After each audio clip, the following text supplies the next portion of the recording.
오늘 말씀 같이 보도록 합니다. 누가복음 22장 24절로부터 30절까지 말씀입니다. 신약성경 누가복음 22장 24절로부터 30절까지 말씀 제가 봉독합니다. 또 그들 사이에 그중 누가 크냐 하는 다툼이 난지라. 예수께서 이르시되 이방인의 임금들은 그들을 주관하며 그 집권자들은 언니라 칭함을 받으나 너희는 그렇지 않을지니 너희 중에 큰 자는 젊은 자와 같고 다스리는 자는 섬기는 자와 같을지니라. 앉아서 먹는 자가 크냐 섬기는 자가 크냐? 앉아서 먹는 자가 아니냐? 그러나 나는 섬기는 자로 너희 중에 있노라. 너희는 나의 모든 시험 중에 항상 나와 함께한 자들인즉 내 아버지께서 나라를 내게 맡기신 것 같이 나도 너희에게 맡겨 너희로 내 나라에 있어 내 상에서 먹고 마시며 또는 보좌에 앉아 이스라엘 12지파를 다스리게 하려 하노라. 아멘. 네, 우리가 정말 오랜만에 비록 10%지만 함께 대면으로 예배하는 이 시간을 가졌습니다. 옆에 앉아 계신 분이 너무 반가우시죠? 네, 그 반가운 마음을 담아서 우리 이렇게 인사하도록 할까요? 사랑하고 축복합니다.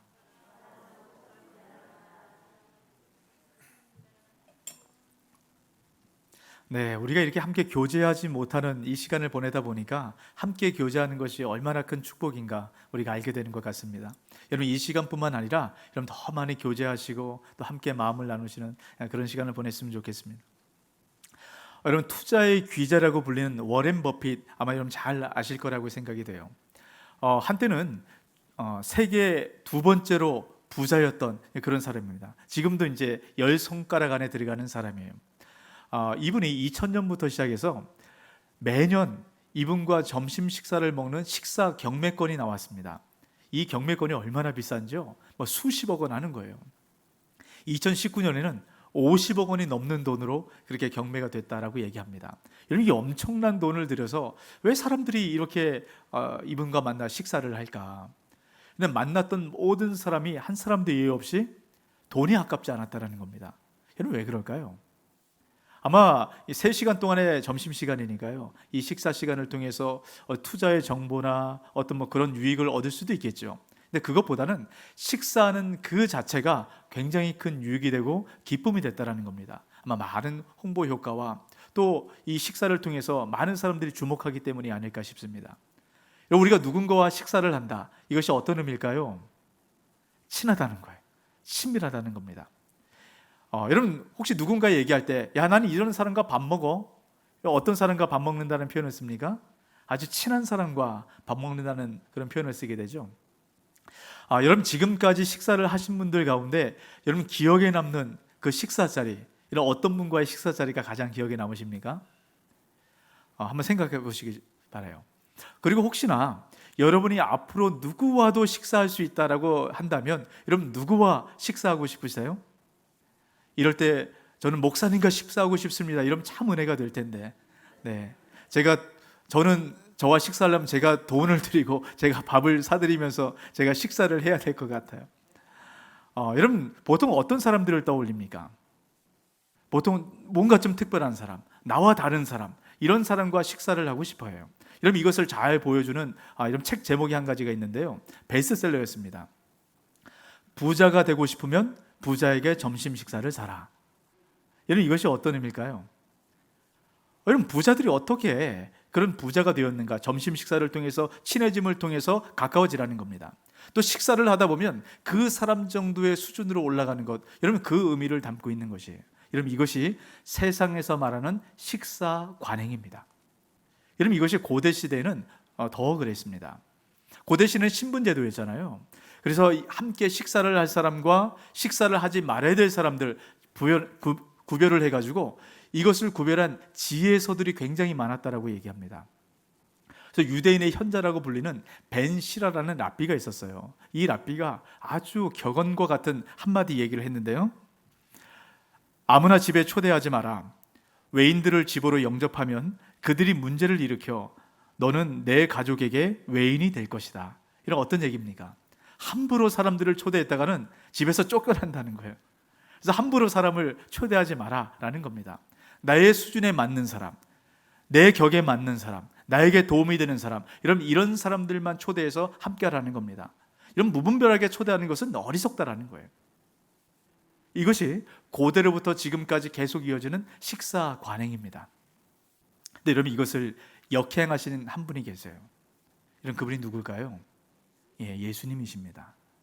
여러분, 성경을 보면 예수님께서 식사하셨다는 얘기가 굉장히 많이 나와요. 여러분, 예수님의 행적을 기록한 것이 복음서거든요. 이 사복음서에 보면 예수님께서 식사하셨다는 얘기를 굉장히 많이 기록을 합니다. 여러분, 성경에 보면 예수님께서 어떤 능력을 행하시고 또 어떤 말씀을 하셨는가, 그런 말씀들을 여러분 다 담지 못하잖아요. 그러면 그런 말씀을 담아야지 왜 식사했다는 얘기를 이렇게 많이 담을까? 여러분, 이것은 단순한 식사 얘기를 하는 것이 아닙니다. 이 식사 이야기 가운데 아주 중요한 의미가 여러분 여기에 담겨져 있습니다. 오늘 우리가 그것을 함께 살펴보려고 하는데요. 여러분, 제가 누가복음에 나오는 4가지의 식사 얘기를 할 거예요. 여러분, 이 가운데 중요한 공통점들이 몇 가지가 나옵니다. 여러분, 잘 한번 주목해서 보시기 바랍니다. 여러분, 성경을 한번 펴보시고 여러분, 누가복음 5장을 한번 펴보시기 바랍니다. 여러분, 누가복음 5장 27절부터 그 이하의 말씀을 보면 예수님께서 식사를 하셨던 첫 번째 식사의 이야기가 나와요. 근데 이 내용이 어떤 것이냐면 예수님께서 지나가시다가 세관에 앉아있는 세리인 레위를 만나게 됩니다. 그래서 레위를 초청하시죠. 제자로 부르십니다. 레위가 너무 감격했겠죠. 그래서 예수님을 위해서 큰 식사 자리를 마련을 합니다. 근데 그 식사 자리에 누가 있는가 보세요. 29절입니다. 레위가 예수를 위하여 자기 집에서 큰 잔치를 하니 세리와 다른 사람이 많이 함께 앉아 있는지라. 여러분, 누가 앉아 있다라고 얘기합니까? 세리와 죄인들이 앉아 있대요. 여러분, 이걸 보고 바리새인들이 뭐라고 얘기했는가? 30절입니다. 바리새인과 그들의 서기관들이 그 제자들을 비방하여 이르되 너희가 어찌하여 세리와 죄인과 함께 먹고 마시느냐. 이런 바리새인들이 예수님을 책망하고 비판하는 겁니다. 여러분, 고대의 식사 관습이 뭐라고 말씀드렸어요? 수준에 맞는 사람. 의인들은 의인들끼리만 모이는 겁니다. 의인들이 죄인의 자리에 가는 것은 여러분, 이것은 어리석은 거예요. 절대로 그렇게 해서는 안 되는 겁니다. 근데 예수님께서 이렇게 하는 것을 보고 스스로 의롭다라고 생각하는 바리새인들이 얘기하는 겁니다. 어리석다라는 거예요. 그렇게 하지 말라는 겁니다. 이때 예수님께서 뭐라고 말씀하십니까? 의사는 병든 자에게 쓸데 있다라고 말씀하시면서 32절입니다. 내가 의인을 부르러 온 것이 아니요 죄인을 불러 회개시키러 왔노라. 예수님께서 이 땅 가운데 오신 목적을 분명하게 이야기를 합니다. 여러분, 이것이 첫 번째 예수님의 식사 장면이에요. 여러분, 또 다른 식사가 나옵니다. 여러분, 2장을 넘겨보시면 7장에 예수님의 식사 이야기가 나오는데요. 7장 36절입니다. 한 바리새인이 예수께 자기와 함께 잡수시기를 청하니 이에 바리새인의 집에 들어가 앉으셨을 때, 여러분, 이번엔 누가 예수님을 초청합니까? 바리새인이요. 여러분, 바리새인의 식사 자리에 초대가 됩니다. 여러분, 예수님께서는 누구나 다 그 식사와 그 자리에 함께하고 싶으신 그 예수님의 모습을 우리가 보게 되는데요. 여러분, 그 자리에 등장하지 말아야 될 한 사람이 등장을 합니다. 37절인데요. 그 동네에 죄를 지은 한 여자가 있어 예수께서 바리새인의 집에 앉아 계심을 알고 향유 담은 옥합을 가지고 와서, 여러분, 죄가 많은 여인이 등장합니다. 여러분, 동네 누구나 다 알아요. 죄 많은 여인. 이 여인이 갑자기 이런 바리새인의 집에 등장하면 안 되는 사람입니다. 환대받지 못하는 사람이에요. 그 자리에 와서 예수님 발에 향유를 붓고 울면서 머리칼락으로 예수님의 발을 닦습니다. 초대받지 못한 여인이에요. 그때 예수님께서 이 여인에게 뭐라고 얘기하십니까? 죄를 용서해 주세요. 환대하세요. 그리고 그 여인을 구원해 주십니다. 근데 여러분, 여기에도요, 예수님을 비방하는 사람이 등장해요. 누굽니까? 바리새인이에요. 바리새인은 그 죄 많은 여인과 함께 할 수 없는 겁니다. 당연한 겁니다. 그 사람들은 당연한 거예요. 스스로 의롭다고 칭하기 때문에 그 자리에 죄가 있는 여인이 있어서는 안 되는 겁니다. 자, 그리고 여러분, 조금 더 성경을 넓어서 15장, 누가복음 15장 말씀을 한번 보시기 바랍니다. 자, 누가복음 15장 말씀에 보면요, 여러분, 여기는 여러분이 잘 아는 3가지 비유의 얘기가 나옵니다. 잃어버린 양, 잃어버린 동전, 잃어버린 아들, 탕자. 우리가 탕자라고 얘기하는 그 비유, 여러분 다 아시죠? 여러분, 우리가 이 비유는 잘 아는데 왜 예수님께서 이 비유를 말씀하셨는가? 우리가 이것을 자주 놓치고 지나갑니다. 예수님께서 왜 이 비유를 말씀하셨는가? 여러분, 이것이 누가복음 15장 1절 2절에서 나옵니다. 모든 세리와 죄인들이 말씀을 들으러 가까이 나아오니 바리새인과 서기관들이 수군거려 이르되 이 사람이 죄인을 영접하고 음식을 같이 먹는다 하더라. 이런 왜 예수님께서 이 말씀을 하셨습니까? 이런 바리새인과 서기관들이 수군대는 겁니다. 예수님께서 죄인과 세리들을 불러서 그 식사 자리에서 같이 하는 겁니다. 여러분, 예수님은 랍비 아닙니까?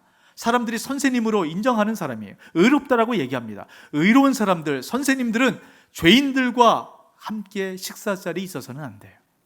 근데 예수님께서 식사 자리를 자꾸 하시는 걸 보고 불평과 불만을 예수님께 쏟아놓기 시작합니다. 예수님, 그렇게 해서는 안 된다는 거예요. 그들에게 예수님께서 이 말씀을 하시는 겁니다. 예수님께서 오신 이유는 잃어버린 자를 찾아 구원하기 위해 오셨다라고 말씀을 하고 계세요. 여러분, 제가 한 가지 더 식사 자리를 보여드릴게요. 19장입니다. 누가복음 19장 말씀에 보면 식사 자리가 하나 더 나옵니다. 이번에는 세리입니다. 세리장 삭개오를 예수님께서 식사로 부르시는 얘기인데요. 여러분, 지난주에 유치부 영상에 보면 유치부 전사님이 이 삭개오, 돌 감람나무에 올라갔던 이 삭개오 영상을 찍었어요. 여러분, 삭개오는 키가 작잖아요. 유치부 전사님 키가 엄청 큽니다. 키 큰 삭개오예요. 근데 그 영상을 찍는데요, 지난주 얼마나 추웠어요. 나무 위에 올라갔다가 삭개오처럼 찍고요, 밑으로 내려와서 예수님이 됐다가 1인 2역을 해요. 그 영상을 보면 시간이 지날수록 추워가지고 얼굴이 빨개집니다. 근데 시간이 조금 더 지나면 점점 더 빨개지거든요. 저는 그걸 보면서 야, 전사님이 정말 창피했겠다, 이런 생각이 들었어요. 이런 멀쩡한 처녀가 사람들이 다 지나다니는 길거리 위에서 나무에 막 올라가 있습니다. 그리고 막 이렇게 하는 거예요. 그리고 예수님 복장을 입고 또 다시 밑에 내려와서 이런 걸어갑니다. 사람들이 뭐라고 했을까? 저는 이 모습을 보면서 참 우리 교육자들이 정말 우리 아이들을 이해시키기 위해서 너무 애쓰고 수고하신다, 이런 생각을 하게 됐어요. 여러분, 우리 교육자들이 이렇게 애씁니다. 좀 많이 격려해 주시고 좀 위로해 주시길 부탁드리도록 하겠습니다. 저는 그 영상을 보면서 그런 생각을 했습니다. 삭개오가 이렇게 창피하지 않았을까? 여러분, 나무 위에 올라가서 사람들이 다 보이는 것 아닙니까? 거기에 올라가서 예수님을 보고 있는 거예요. 창피했겠죠. 여러분, 예수님께서 그 삭개오를 보셨습니다. 그리고 삭개오에게 이렇게 말씀하세요. 5절입니다. 예수께서 그곳에 이르사 쳐다보시고 이르시되 삭개오야, 속히 내려오라. 내가 오늘 내 집에 유하여야 하겠다 하시니. 여러분, 수많은 사람 가운데 예수님은 삭개오만 봤어요. 그리고 삭개오의 집에 들어가십니다. 그리고 삭개오와 함께 식사를 하세요. 이런 그 식사 자리에 있는 삭개오와 함께 식사 자리에 있는 예수님의 모습을 보고 여러분, 여기서도 비방하고 비난하는 무리들이 있었습니다. 7절입니다. 무사람이 보고 수군거려 이르되 저가 죄인의 집에 유하러 들어갔도다 하더라. 여러분, 무사람이 누굴까요? 바리새인과 서기관들일 거예요. 식사를 해서는 안 되는 그 자리에 예수님이 들어가서 식사를 하고 있는 겁니다. 비난하기 시작해요. 예수님, 그래서는 안 된다는 겁니다. 여러분, 이때 예수님께서 뭐라고 얘기하십니까? 삭개오의 집에 구원이 이르렀도다 라고 말씀하시고 10절에서 이렇게 얘기합니다. 인자가 온 것은 잃어버린 자를 찾아 구원하려 함이니라. 제가 4가지 식사 얘기를 했습니다. 여러분, 다양한 사람들이 등장하죠. 바리새인이 등장하고 죄인들이 등장하고 세리들이 등장하고 죄 많은 여인이 나오고 무사람들이 나옵니다. 많은 사람들이 예수님의 식탁에 자리하게 돼요. 여러분, 그런데 여기서 중요한 공통점이 있습니다. 예수님께서 환대한 이 식탁의 자리에 죄인들이 함께 앉아 있었어요.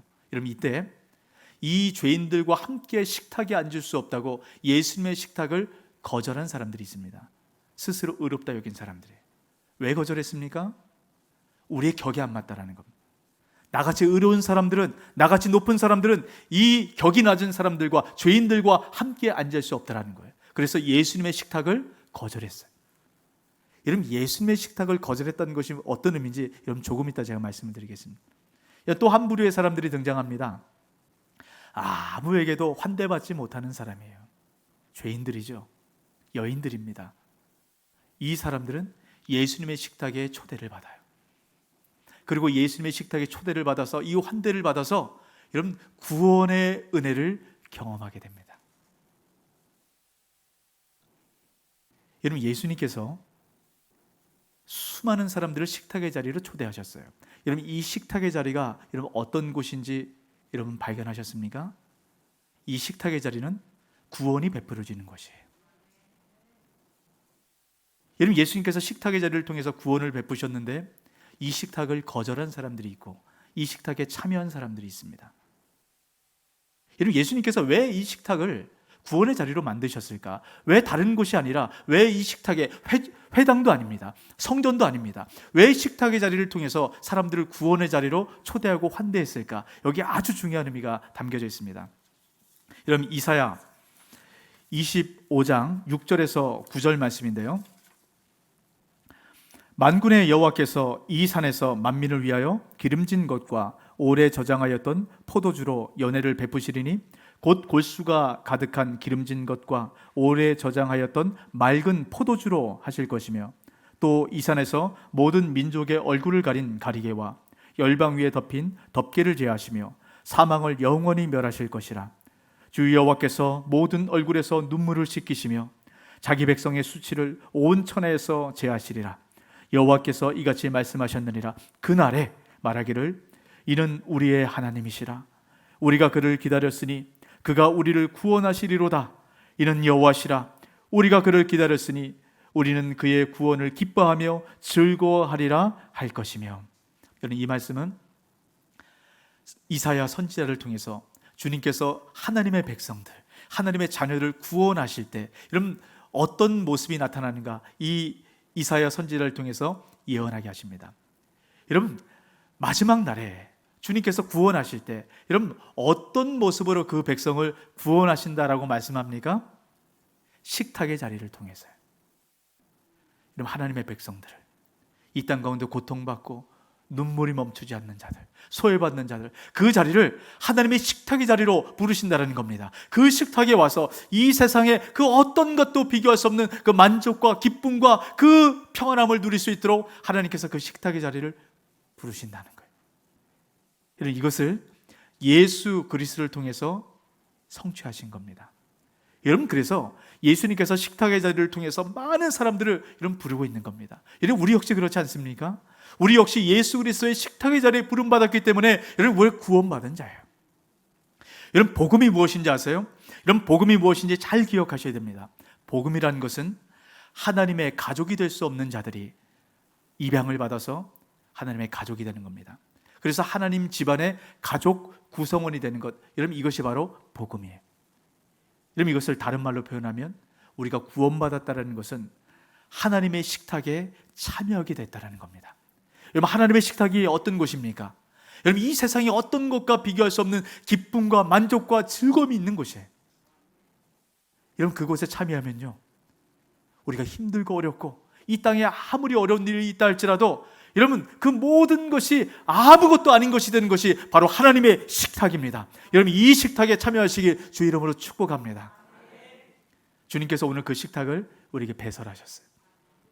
우리가 예배하는 이 자리가 여러분 주님의 식탁입니다. 여러분 하나님의 그 식탁에 앉을 수 있는 자격으로 부름받은 우리가 이곳에서 예배하기 시작할 때 그 구원의 기쁨과 감격을 우리가 누릴 수 있도록 하나님 허락하신 겁니다. 여러분 그런데 우리가 그 구원의 자리에 참여할 수 있다는 것 여러분 확신하십니까? 아멘. 여러분 무엇으로 확신하십니까? 우리가 아멘으로 믿음으로 아멘 했어요. 근데 우리가 그 식탁에 참여할 수 있는 것 어떻게 할 수 있을까요? 여러분 그 식탁에 참여하면 이 세상에 힘들고 어렵고 불편한 일이 있어도 만족합니다. 기뻐해요. 근데 우리가 때로는 그렇지 못할 때가 있잖아요. 그럼 우리가 식탁에 참여하지 못한 것일까? 여러분 우리 믿음이 이렇게 연약합니다. 여러분 그래서 그 식탁에 참여했던 것이 무엇인가 주님께서 확실한 증거로 증명할 수 있는 것 여러분 이것을 우리에게 주셨어요. 오늘 우리가 나누고 싶은 말씀의 핵심이 바로 그것입니다. 여러분 그것을 잘 보여주는 말씀이 누가복음 22장 말씀인데요. 오늘 우리가 누가복음 22장 말씀을 읽었습니다. 근데 이 말씀 앞에 말씀이 어떤 것이 나오냐면 최후의 만찬 얘기가 나와요. 여러분, 이 최후의 만찬은 주님께서 하나님의 백성들을 자신의 백성들로 삼을 수 있도록 환대의 식탁을 만들어 놓은 바로 그 자리가 여러분 최후의 만찬의 자리입니다. 여러분, 그 자리에 주님께서 만들어 놓으신 그 식탁의 자리에 베푸신 음식이 무엇인지 아세요? 예수님의 몸과 예수님의 피예요. 여러분, 누가복음 22장 20절 말씀을 보십시오. 저녁 먹은 후에 잔도 그와 같이 하여 이르시되 이 잔은 내 피로 세우는 새 언약이니 곧 너희를 위하여 붓는 것이라. 여러분, 예수님께서 포도주를 따라주면서 얘기합니다. 이것은 내 피다. 너희들이 이걸 먹을 때 새 언약의 잔이 되는 것이다 라고 말씀합니다. 여러분, 예수님께서 왜 새 언약이라는 말을 사용을 하셨을까? 여러분, 언약이란 말에 아주 중요한 의미가 있습니다. 언약은 무엇이냐면 가족이 아닌 사람이 가족이 되는 것, 이것이 언약이에요. 여러분, 조금 전에 우리 임마누엘 전사님 가정이 나와서 인사를 드렸죠. 어제 결혼식을 했습니다. 우리가 보통 결혼식을 하면 결혼식이라는 말을 사용하게 되는데요, 우리 그리스도인들은 결혼식이란 말을 사용하지 않습니다. 결혼 언약 예식이라고 해요. 언약이라는 말을 사용을 합니다. 여러분, 어제까지 이 두 분은 부부가 아니었어요. 서로 남이었습니다. 근데 결혼 언약식을 통과한 이후에 어떻게 됩니까? 이제 가족이 된 거예요. 여러분, 왜 그렇습니까? 언약이라는 것은 가족이 아닌 사람이 가족이 되는 것이 언약이란 말의 중요한 의미고 목적이기 때문입니다. 여러분, 주님께서 왜 포도주를 따라주면서 제자들에게 이것이 새 언약의 피라고 말씀을 했을까요? 이 피를 통해서 이젠 가족이 아닌 너희들이 내 가족이 되었다 라고 말씀을 하는 겁니다. 예수 그리스도의 피를 마시는 모든 사람은 바로 하나님의 가족이 된다는 거예요. 바로 저와 여러분이 예수 그리스도의 피로 말미암아 하나님의 가족이 된 것 아니겠습니까? 주님께서 이것을 기억하라고 말씀합니다. 그래서 19절 말씀을 통해서 또 다른 명령을 주세요. 또 떡을 가져 감사 기도하시고 떼어 그들에게 주시며 이르시되 이것은 너희를 위하여 주는 내 몸이라 너희가 이를 행하여 나를 기념하라 하시고, 주님께서 떡을 떼서 말씀하십니다. 이 떡은 내 몸이다. 너희가 이것을 먹고 나를 늘 기억하고 늘 떠올리고 나를 늘 생각하길 바란다. 이것이 기념하라 라는 말의 의미입니다. 여러분, 이것이 의미가 뭘까요? 여러분, 우리는 주의 몸과 주의 피로 말미암아 하나님의 식탁 자리에 초대받은 사람들입니다. 근데 우리가 그걸 잊어버려요. 그래서 우리가 날마다 예배 드릴 때마다 이 몸과 피를 통해서 주의 식탁 자리에 초대받은 사람인 것을 기억하라는 겁니다. 이런 초대교회 사람들은요, 날마다 예배할 때마다 그 모든 시간들 안에 이런 성찬을 드렸습니다. 여러분, 왜 성찬을 드렸을까요? 이 성찬의 의미는 그 몸과 피를 먹으면서 주님께서 이곳 가운데 임재하시고 함께 하시고 우리가 그 식탁에 부름받은 자리라는 것, 이것을 깨달아 알 수 있도록 하시는 장치라는 겁니다. 여러분, 오늘 우리가 예배하고 있습니다. 하나님의 식탁이 이곳 가운데 차려져 있어요. 주님께서 우리에게 허락하신 음식이 무엇입니까? 주님의 몸과 피예요. 우리가 이것을 먹기 시작할 때 이 세상의 그 어떤 것도 비교할 수 없는 만족과 은혜와 기쁨을 맛보아 누릴 수 있다라고 말씀합니다. 오늘 우리가 그 말씀을 통해서 우리가 지금 그 음식을 먹고 있는 겁니다. 여러분, 이 기쁨과 만족을 여러분 마음껏 경험하게 되시길 주 이름으로 축복합니다. 여러분, 주님께서 이렇게 말씀하시고 나서요, 이제는 이 사명을, 이 식탁의 사명을 예수님이 하셨던 것처럼 제자들에게 하라고 사명을 전달해 주십니다. 그것이 오늘 우리가 읽었던 말씀이에요. 근데 여러분, 제자들이 어떤 일을 합니까? 이 사명을 생각하지는 않고요, 여러분, 서로 높아지겠다고, 내가 큰 자가 되겠다라고 이야기를 하는 겁니다. 이 싸우고 있는 모습에 예수님께서 가셔서 말씀하는 겁니다. 이 세상의 주관자들, 스스로 크다고 생각하는 자들은 작은 자들을 지배하고 억압함을 통해서 그들이 있는 것을 빼앗고 내가 가진 것들을 빼앗기지 않기 위해서 끼리끼리 모인다라고 말씀합니다.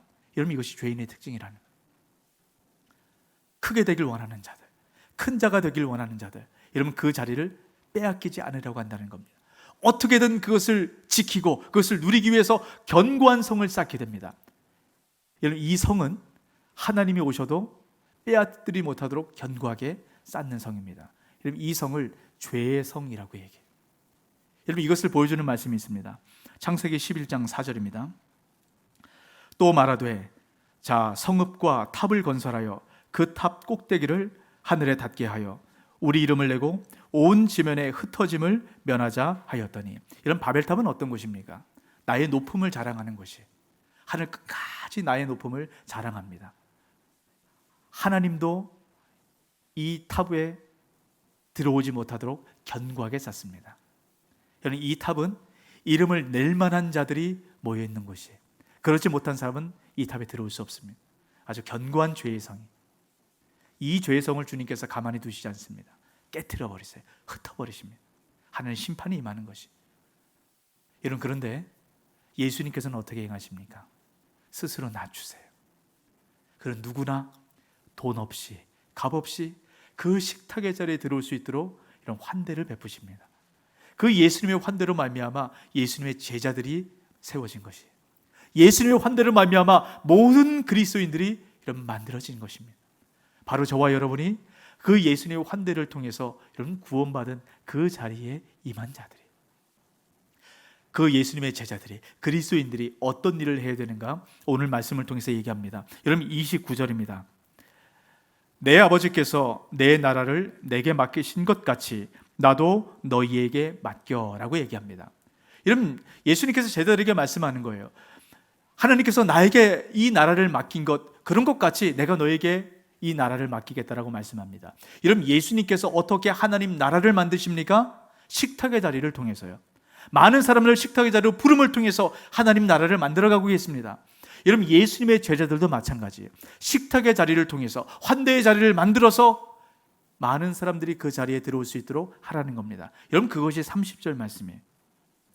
너희로 내 나라에 있어 내 상에서 먹고 마시며. 이런 예수님의 제자들이 예수님께서 환대하신 그 식탁을 통해서 구원받았지 않습니까? 그 은혜를 누리라는 겁니다. 여러분, 그리고 나서요, 또는 보좌에 앉아 이스라엘 12지파를 다스리게 하려 하노라. 이런 뭐라고 말씀합니까? 제자들을 통해서 이제는 이 나라가 확장될 수 있도록 그 역할을 감당하라는 거예요. 보좌에 앉아서. 여러분, 그 보좌는 이 세상 임금들과 주권자들이 앉아있는 높은 보좌가 아닙니다. 그 보좌는 안진뱅이 보좌예요. 무릎을 꿇고 앉아야만 앉을 수 있는 보좌입니다. 여러분, 주님께서 그 보좌에 앉으셔서 이 세상을 다스렸지 않습니까? 그 안진뱅이 의자에서 식탁을 만드셨어요. 여러분, 이제는 예수님의 제자들이 그 안진뱅이 식탁에서 이 사람들을 섬김을 통해서, 그 식탁에서 환대를 통해서 이제는 이 세상의 많은 사람들 가운데 주의 은혜를 전달하는 사명을 부어주신 것입니다. 바로 이것이 저와 여러분의 사명이기도 해요. 여러분, 이 예수님의 제자로 부름받은 자들이 이 환대를 통해서 어떻게 주의 사명을 잘 감당하는가, 여러분, 이것이 기록된 성경이 바로 사도행전이에요. 여러분, 사도행전이 바로 그렇게 기록된 성경입니다. 여러분, 사도행전 안에 예수님께서 어떻게 이 환대의 이 식탁의 사명을 감당했는가, 여러분, 이것을 잘 보여주는 말씀이 있는데요. 여러분, 사도행전 2장 42절로부터 47절까지의 말씀은 사도들이 어떻게 행했는가를 여러분 함축적으로 보여주는 말씀입니다. 여러분, 이 말씀 가운데 공통적으로 들어가 있는 말씀이 있습니다. 여러분, 42절입니다. 그들이 사도의 가르침을 받아 서로 교제하고 떡을 떼며 오로지 기도하기를 힘쓰니라. 그럼 뭘 했다라고 얘기합니까? 떡을 뗐대요. 떡을 뗐다라는 얘기가 나옵니다. 이런 46절입니다. 날마다 마음을 같이하여 성전에 모이기를 힘쓰고 집에서 떡을 떼며 기쁨과 순전한 마음으로 음식을 먹고. 이런 어떤 얘기가 계속 나옵니까? 떡을 뗐다는 거예요. 떡. 이런 왜 떡을 떼고 있습니까? 이런 초대 기독교인들은 애찬과 성찬이 함께 연결되어 있다고 제가 말씀을 드렸어요. 초대 기독교인들은 날마다 모여서 집에서 함께 식사를 했습니다. 이런 왜 식사를 했을까요? 그냥 함께 모여서 기쁘고 즐겁고 그냥 우리끼리 재밌으려고요? 아닙니다. 여러분, 이 애찬 안에는 성찬의 의미가 들어가 있습니다. 여러분, 이 당시에는 어려운 사람들이 많았어요. 그래서 조금 더 여유가 있는 사람들이 날마다 서로 돌아가면서 식사를 배설했습니다.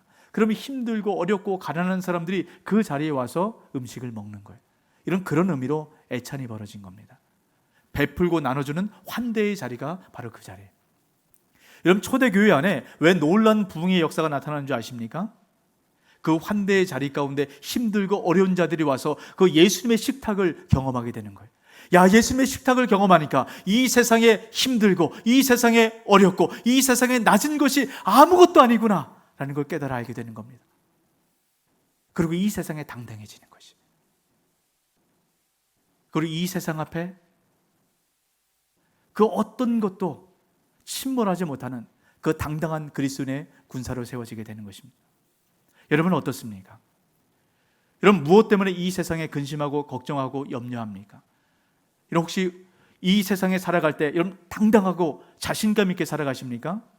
여러분 무엇 때문에 그렇습니까? 내가 권력이 있고 재산이 있고 뭔가 더 가진 것 때문에 여러분 당당하십니까? 여러분 혹시 움츠리며 살아가세요? 내가 가진 것이 없고 낮은 자리에 있고 뭔가 부족하기 때문에 움츠리며 살아가십니까? 하나님의 식탁에 초대받은 사람들은 그 자리에서 당당할 수 있는 것입니다. 그 기쁨과 감격과 그 하나님의 은혜를 날마다 맛보아 누리며 살아갈 때 그 당당함과 그 만족함이 생기는 거예요. 여러분 그럴 때 이 세상의 사람들이 말하는 것처럼 그 부와 권력과 명예가 아무것도 아닌 것이 되는 것입니다. 여러분 이 풍성한 은혜를 누려받게 되시길 주 이름으로 축복합니다. 여러분 교회 안에서 이 환대의 은혜가 풍성해져야 돼요. 여러분 조슈아 지프라는 한 교수님이 계신데요, 여러분 그분이 환대와 구원이라는 책을 썼어요. 이런 제목처럼요, 환대와 구원이 아주 긴밀하게 연결되어 있다는 것을 구약과 신약 전체의 얘기를 통해서 이런 정리를 합니다. 여러분 내용이 조금 어려울 수 있는데 여러분 이것이 굉장히 우리에게 큰 유익이 됩니다. 여러분 이분이 이 초대 기독교의 자료를 통해서 어떤 이야기를 하냐면 아브람과 롯과 라합 이 세 사람이 믿음과 환대를 통해서 구원받게 되었다라는 이제 초대교회 문헌을 이야기를 해요. 여러분 이것이 어떻게 들리세요? 믿음과 환대를 통해서 구원받게 됐다. 뭘 저런 얘기가 다 있어. 여러분 이런 생각이 들지 않으세요? 여러분 우리가 무엇으로 구원을 받습니까? 우리는 오직 믿음으로만 구원을 받습니다. 근데 여기에 환대가 들어가는 거예요. 근데 초대교회 성도들은 이것을 아무도 이상하게 생각하지 않았다는 겁니다. 왜 그러냐면 믿음과 환대가 아주 긴밀하게 연결되어 있기 때문에. 여러분 이것을 우리가 잘 분별하셔야 돼요. 여러분 구원은 오직 믿음으로만 받게 됩니다. 자, 여러분 성경에 보면 두 가지 종류의 믿음을 이야기를 해요. 로마서에 보면 믿음으로만 말미암아 구원을 받게 된다라고 말씀을 합니다. 여러분 이것이 진리입니다. 근데 야고보서 말씀을 보면 행함이 없는 믿음은 죽은 것이다 라고 얘기해요. 그래서 행함을 얘기합니다. 서로 다른 얘기를 하고 있어요. 그럼 이것이 잘못된 것입니까? 로마서에서 말씀하는 믿음은 구원의 조건으로서의 믿음이에요. 야고보에서 말씀하는 믿음은 구원의 결과로서의 믿음입니다. 그래서 믿음과 환대는 같이 가는 거예요. 여러분 우리가 구원을 받은 사람입니다. 이 구원받았다는 것을 우리가 어떻게 할 수 있습니까? 우리가 예수 그리스도를 인격적으로 영접하고 예수 그리스도의 메시지와 그 성품과 그 속성을 우리가 진심으로 받아들였다는 것, 여러분 이것을 환대를 통해서 우리가 보여주는 것으로 증명해낼 수 있다는 겁니다. 여러분 예수님께서 하나님 나라의 백성됨, 여러분 이것의 그 분명한 기준점을 말씀을 하십니다. 누가복음 10장 27절 말씀인데요, 같이 있습니다. 대답해 이르되 내 마음을 다하며 목숨을 다하며 힘을 다하며 뜻을 다하여 주 너의 하나님을 사랑하고 또한 내 이웃을 내 자신같이 사랑하라 하였나이다. 하나님을 사랑하고 이웃을 사랑하는 것, 이것이 성경 전체의 가장 중요한 핵심 아닙니까? 여러분 이것이 하나님 나라의 백성 되는 조건, 기준이라고 이야기를 합니다. 근데 여러분 우리가 간혹 착각할 때가 있어요. 우리가 하나님과 이 친밀감의 은혜를 우리 경험해 보고 싶어 합니다. 여러분 하나님과 친밀해지길 원하십니까? 아멘. 당연한 거죠. 그래서 우리가 이 코로나19의 상황에도 이 자리에 나와서 예배하는 것 아닙니까? 근데 이 하나님과의 친밀함을 우리가 많이 관심을 갖고 중요하게 여기는데 이웃과의 관계는 그만큼 중요하게 생각을 하지 않아요. 하나님과 가까워지면 됐지. 여러분 제 그림을 통해서 여러분에게 좀 말씀을 드리고 싶은 것이 있는데요, 여러분 우리의 관계를 보면 성경 안에서 이 관계를 보면 하나님과 나와의 관계, 하나님과 세상의 이웃의 관계, 또 나와 이웃의 관계, 크게 이 세 가지 관계를 여러분 설명해 놓고 있습니다. 이 관계를 이렇게 삼각형으로 설명할 수 있어요. 여러분, 내가 하나님과 가까워지기 위해서는 내가 하나님과 가까워집니다. 우리 말씀과 기도와 여러 가지 훈련을 통해서 하나님과 가까워져요. 하나님과 가까워질 때 여러분 나타나는 것이 있습니다. 다음 그림 한번 보여주세요. 여러분, 하나님과 이렇게 가까워졌어요. 그러면 이웃과의 거리도 어떻습니까? 가까워지는 거예요. 이것이 성경에서 말씀하는 겁니다. 그래서 하나님을 사랑하는 사람은 이웃을 사랑할 수밖에 없는 겁니다. 이런 만약에요, 내가 하나님과 가까워졌어요. 근데 이웃은 원래 그 밑에 자리에 있습니다. 내팽개치는 거예요. 별로 관심이 없어요. 이 관계는 불안정한 관계가 되는 겁니다.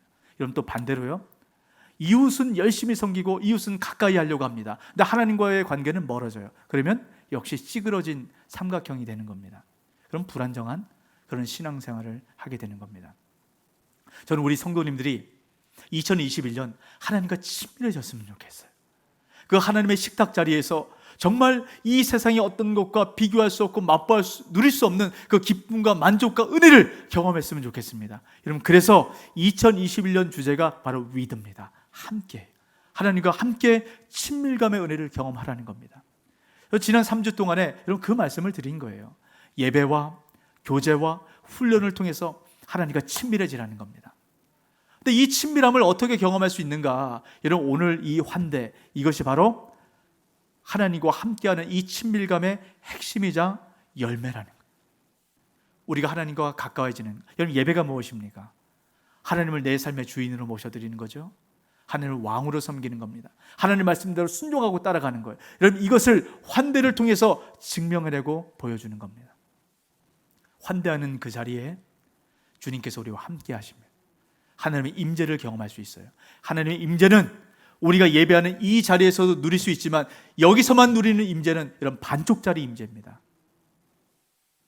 환대하는 그 자리에 우리가 나가서 손을 펴고 주님께서 우리에게 말씀하신 그 환대를 하기 시작할 때 온전한 주의 임재를 경험하고 누려받을 수 있습니다. 여러분, 그때에 주님께서 베풀으신 그 식탁의 만족함을 누릴 수 있게 되고, 우리가 그 자리에 앉을 수 있는 자라는 여러분 그 증명이, 그 증거가 우리를 통해서 확신으로 다가오게 되는 겁니다. 저는 우리 성덕중앙교회 안에 이 은혜를 누렸으면 좋겠습니다. 이런 환대라는 것은 고립된 사람, 모든 관계가 끊어진 사람, 그 사람을 받아들여 주는 것, 여러분, 이것이 환대입니다. 어떤 사람이 고립이 될까요? 마음이 상한 사람들, 힘들고 어렵고 고통받는 자들, 육체적으로 어려운 사람들, 경제적으로 힘들고 어려운 분들, 이런 분들은 고립됩니다. 함께하지 못해요. 관계가 끊어집니다. 우리가 이런 자들의 환대를 해야 돼요. 근데 우리 안에 여전히 죄성이 있습니다. 끼리끼리 모이려고 그래. 야, 나는 내 수준에 맞는 이 정도 사람들과 모여야지. 나는 이런 사람들과 맞아. 자꾸 끼리끼리 모이려고 그래요. 여러분, 이것은 죄의 습성입니다. 깨뜨려야 돼요. 그럼 우리가 누구에게 손을 펴고 환대를 해야 될까요? 여러분, 이렇게 생각하는 분이 있을 거예요. 야, 나는 진짜 이 사람이랑 안 맞아. 나 이 사람과 함께하고 싶지 않아. 여러분, 떠오르는 분이 있습니까? 아마 한두 분 정도는 계실 거예요. 함께하고 싶지 않은 분. 이런 그들에게 우리가 손을 펴야 됩니다. 여러분, 내가 함께하고 싶지 않으면 다른 분들도 함께하고 싶지 않아요. 고립되어 있습니다. 그럴수록 여러 가지 감정적 요동에 의해서 다른 사람들도 점점 멀어집니다. 손을 펴고 함께하는 것이. 여러분, 혹시 그렇게 떠오르는 분이 있다면 오늘 한번 전화 한번 해보시지 않겠어요? 한번 문자 한번 드려보지 않겠습니까? 한번 찾아가셔서 한번 만나보시지 않겠어요? 그 환대를 통해서 주님께서 임재하시는 그 능력과 은혜를 경험하시기 바랍니다. 어떤 사람이 고립됩니까? 힘들고 어려운 사람들. 여러분, 그래서 이 코로나19의 어려운 상황들 가운데, 경제적으로 어려운 분들 가운데 우리가 사랑 씨앗 나눔을 하지 않았습니까? 이 사랑 씨앗 나눔을 통해서 우리 많은 분들에게 여러분 위로가 흘러갔습니다. 저는 우리 성도님들이 참 자랑스럽고 너무 감사합니다. 이 일들 가운데 동참해 주셨어요. 여러분, 우리가 이렇게 환대하기 시작할 때 여러분 우리 안에 기쁨이 생기는 겁니다. 우리 공동체 안에 그 하나님께서 만들어 주신 그 식탁에 만족함이 생기는 거예요. 여러분, 우리 공동체 안에 그 은혜가 가득했으면 좋겠습니다. 그래서 우리가 이것을 이번 한번 단회성으로 끝나지 않을 겁니다. 여러분, 계속적으로 만들어 갈 거예요. 우리 안에 기쁨과 우리 안에 그 하나님 만들어 주신 그 식탁의 자리에서 주의 임재와 은혜를 경험해 보고 싶은 것이죠. 그리고 이 은혜를 또 많은 사람들에게, 우리 교회 밖에 있는 사람들에게 우리가 나누려고 합니다. 여러분, 이 일들을 통해서 주님께서 우리와 함께 하시는 그 환대의 기쁨과 감격을 누려받길 주의 이름으로 축복합니다. 아멘.